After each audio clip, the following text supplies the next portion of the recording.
안녕하세요. 라온 몬테소리입니다. 지난 시간에는 저희가 몬테소리 교육의 흡수 정신에 대해서 알아보았죠. 이번 시간에는 제가 민감기에 대한 내용을 1부, 2부로 나누어서 소개해 드리도록 하겠습니다.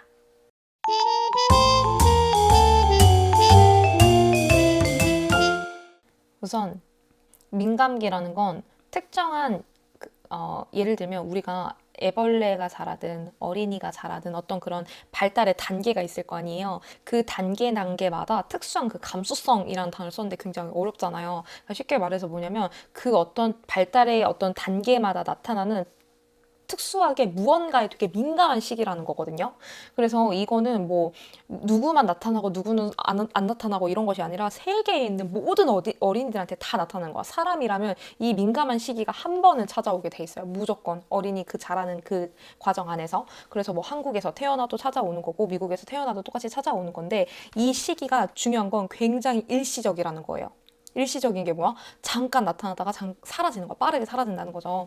그래서 평생 나타나는 것이 아니기 때문에 이 민감기라는 것이 있다는 걸 아는 것도 중요하고, 이 시기에 이게 지금 민감한 시기인가? 얘가 지금 이 특정한 어떤 뭔가 감각에 민감한 시기인가? 라는 거를 빨리 캐치하는 것도 굉장히 중요하다는 거죠. 그래서 이 민감기에 대해서 알고 있는 게 중요하고, 이 시기가 또 중요한 이유는 뭐냐면 얘네가 어떤 특정한 개념 혹은 어떤 감각에 있어서 민감기가 오면 피곤한 줄을 몰라요. 그러니까 여기서 일단 8가지를 가지고 소개를 해줄 텐데, 그 중에 이제 대표적인 하나를 예를 들자면 언어에 대한 민감기가 오거든요.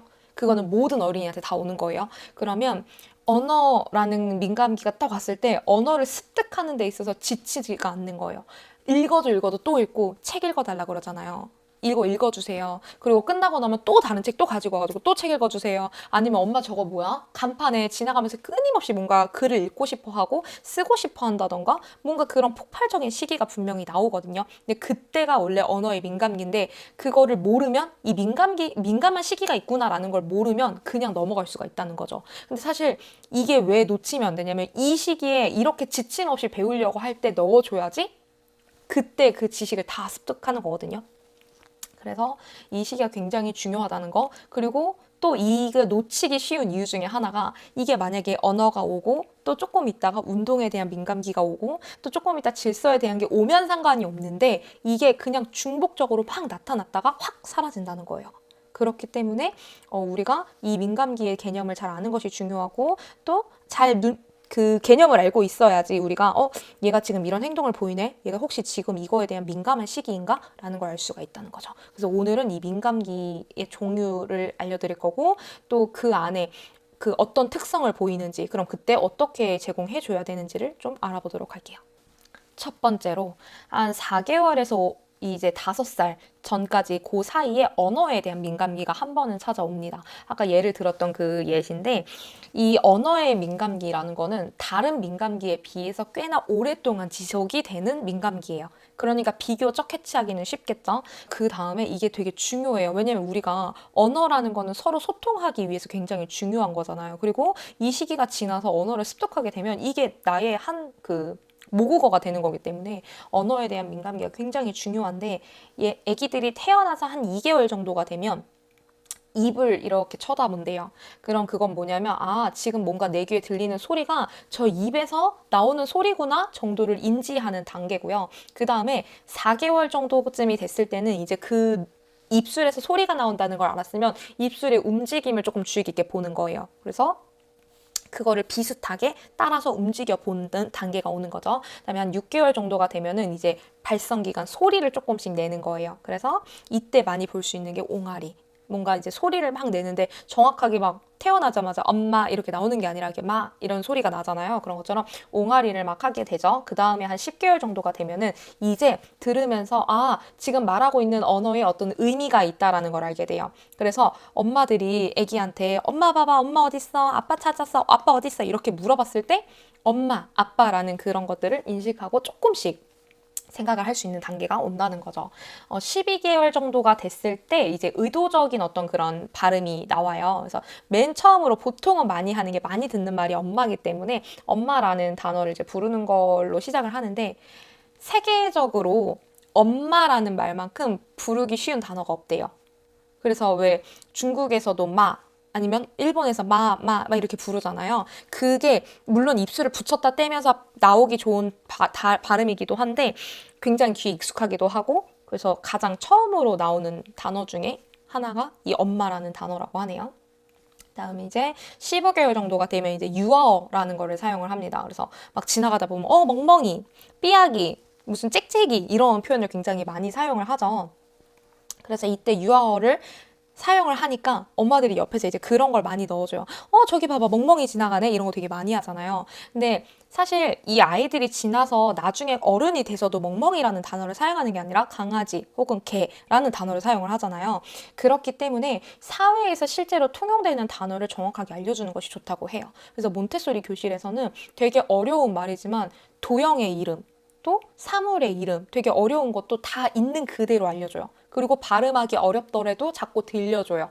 왜? 앞으로 계속 그 단어를 사용하며 살아갈 거기 때문에. 그래서 몬테소리 교육은 항상 자연스러운 거라고 하잖아요. 인공의 것이 없다고 하잖아요. 그게 그런 데서도 나타나는 거예요. 언어도 유아어를 사용하는 것이 아니라 가능한 우리가 실제로 사용하는 단어, 저기 강아지 있네, 저기 참새 왔다, 이런 단어들을 더 익숙하게 만들어주는 것이 중요하다고 합니다. 18개월이 되고 이제 단어들이 조금씩 많이 나오겠죠. 그리고 이제 20개월이 지나게 되면 조금씩 문장을 사용하게 되고 점점 이렇게 언어를 사용을 하게 되는데 이 언어의 민감기가 이렇게 쭉 지나고 나면 어린이들이 이제 스스로 조금 말하는 거에 자신감을 가지기도 하고 또 관심을 되게 많이 보여요. 이때는. 뭔가 이제 조금씩 말을 하게 되고 눈으로 보고 읽게 되면서 저거 읽고 싶다. 혹은 뭔가 책 읽어주세요. 간판에 있는 글씨 보고 저거 어떻게 읽는 거예요? 뭐 그리고 자기가 입으로 뱉어서 말해보기도 하고 이런 언어에 굉장히 민감한 시기가 한번 찾아오게 됩니다. 그래서 이 시기에는 자신감을 갖고 자꾸 말할 수 있도록 격려해줘야 돼요. 아이가 예를 들어서 기린을 보고 가린이라고 읽었어요. 근데 그걸 보고 아니지, 여기 봐봐, 기린, 이렇게 읽어주는 게 아니라 아이가 자꾸 뭔가 시도하려고 할 때 가린이라고 읽었으면 그럼 옆에서 보고 기린 이렇게 요 정도만 고쳐주면 되는데 보통 우리는 그걸 가르쳐줘야 된다는 생각 때문에 가린이 아니지 아니야 기린 이렇게 알려주려고 한다는 거죠. 그래서 엄마가 자연스러운 톤으로 자연스럽게 자꾸 읽어주는 걸 보면 어린이가 자연스럽게 습득을 합니다. 그리고 자신감 있게 자꾸 이야기를 할 수 있는 환경을 만들어주는 것이 어린이의 언어 발달에 굉장히 중요한 포인트입니다. 두 번째로는 이 질서의 민감기라는 게 있어요. 자, 요것도 이제 뭐 6개월 이후부터 조금 많이 나타나는 건데 환경의 질서라던가 아니면 무슨 사물, 사람 이런 거에 대한 질서가 굉장히 많이 나타나는데 예를 들자면 우리 엄마가 입던 빨간색 가디건을 다른 사람이 입어요. 그럼 갑자기 막 웁니다. 이런 것도 결국은 이 아이의 질서가 흐트러졌기 때문이에요. 저건 우리 엄마가 입던 건데 혹은 이거 우리 건데 내 건데 우리 엄마 건데라는 그런 질서가 있었는데 그걸 다른 사람이 입거나 다른 사람이 가져가거나 했을 때 굉장히 불안감을 느낄 수가 있다라는 거죠.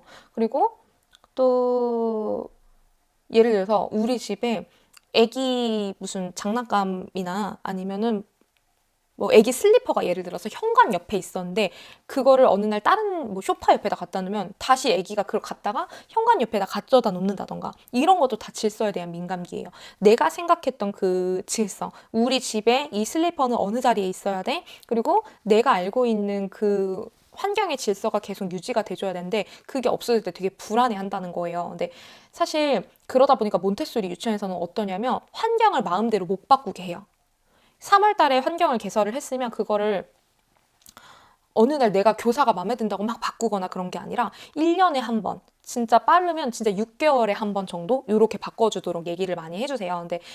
근데 제가 처음에 몬테소리 유치원 갔을 때 이런 거를 잘 모를 때 아무래도 애들한테 막 새로운 것도 막 제공해주고 싶고 막 이런 것도 넣어보고 싶고 저런 것도 넣어보고 싶은 마음에 교실 환경을 좀 여러 번 바꿨었어요. 그래서 연필 놓는 자리를 원래는 교실 문 바로 옆에다가 놨었는데 그거를 뭐 저기 TV 옆에 놓는다던가 이렇게 했는데 어느 날 아이가 항상 문 옆에 있던 연필이 TV 옆에 있는데 그게 자리가 바뀌니까 되게 당황해하는 거예요. 그러면서 연필이 없다고, 연필을 못 찾겠다고, 어디 있냐고 되게 불안해하는 모습을 한번 본 적이 있었거든요. 그래서 그런 걸 보면서 느꼈던 게 아이들한테는 질서 있는 환경이 굉장히 중요하구나. 그리고 사실은 이런 질서 있는 환경을 자꾸 제공해주고 막 바뀌지 않는 그런 환경을 제공해주는 것이 아이들한테 훨씬 더 자신감을 심어주는 그런 좋은 방법이라고도 해요. 그래서 요 시기에 어린이한테는 그 이사를 자주 가는 것도 정서상 좋지 않다고 합니다. 세 번째로 운동에 민감기가 찾아옵니다. 운동에 민감기라는 것은 우리가 생각하는 무슨 막 체육 활동 이런 것이 아니라 이제 막 신체를 움직이는 그 시기가 와요. 그러니까 굉장히 아주 어린 시절이겠죠. 그래서 이 운동에 민감기 때는 어린이들이 막 다리도 써보려고 그러고 팔도 써보려고 그러고 뭔가 일어나려고 그러고 또 이게 조금 더 지나서 어린이가 컸을 때 이 운동에 민감기가 찾아오게 되면 막 힘도 과시하고 싶어요. 막 내가 들을래. 그래서 막 들을 수 없는데 막 그런 것도 들겠다고 하고 아니면은 막 뭐 카트 같은 거 막 같이 밀겠다고 하고 뭔가 계속해서 그 손이라던가 다리라던가 이 몸의 이런 모든 근육을 사용하고 싶어 하는 그런 시기예요. 그래서 요게 어린 시절에 찾아오는 것들은 그동안은 완전 0, 3세 때 진짜 눈으로만, 완전 아기 때는 눈으로만 계속 그 무의식적으로 흡수를 했던 것들을 근데 내가 조금 신체를 움직이게 되면서 의지를 갖게 되면서 하고 싶은 거예요. 내 손으로 잡아보고 싶고, 엄마가 저렇게 하던데 나도 문 열어보고 싶다. 혹은, 엄마가 저기 저렇게 올라가던데 나도 올라가 보고 싶다. 나도 저렇게 앉아보고 싶다. 혹은 나도 저렇게 들어보고 싶다. 라는 것들을 생각을 하게 되고, 그런 욕구가 굉장히 많이 일어나는 시기라고 볼 수 있습니다. 마지막으로 작은 물건에 대한 민감기가 나타납니다. 요거는 굉장히 짧게 나타났다 사라지는 민감기예요. 근데 이 시기에는 이제 바깥에 나가면 그렇게 개미를 구경을 많이 합니다. 그래서 왜 정말 어린 애기들 데리고 산책 나가거나 바깥에 나가면 그 조그만 몸으로 앉아가지고 막 바닥에서 뭔가를 찾고 있거나 손으로 막 이렇게 바닥에 뭔가 이렇게 하고 있잖아요. 그 쬐끄만 돌멩이, 조그만 무슨 움직이는 그런 개미들 이런 거에 굉장히 신경을 많이 쓴다라는 걸 알 수가 있죠. 그래서 그 어린이들이 조그만 그 콘센트 구멍이라던가 아니면 아주 작은 구슬이라던가 이런 것들 굉장히 좋아하잖아요. 그래서 이거에 대해서 자꾸 보고 싶어 하고 만져보고 싶어 하고 관심을 갖는 그런 작은 물건에 대한 민감기가 찾아오고 곧 사라지게 됩니다. 오늘은 이렇게 몬테소리 여사가 말한 민감기에 대해 알아보았습니다. 민감기가 무엇인지 또 그 8단계 중에 4단계를 함께 알아보았는데요. 다음 2부에서는 나머지 4단계를 조금 더 알아보도록 하겠습니다. 감사합니다.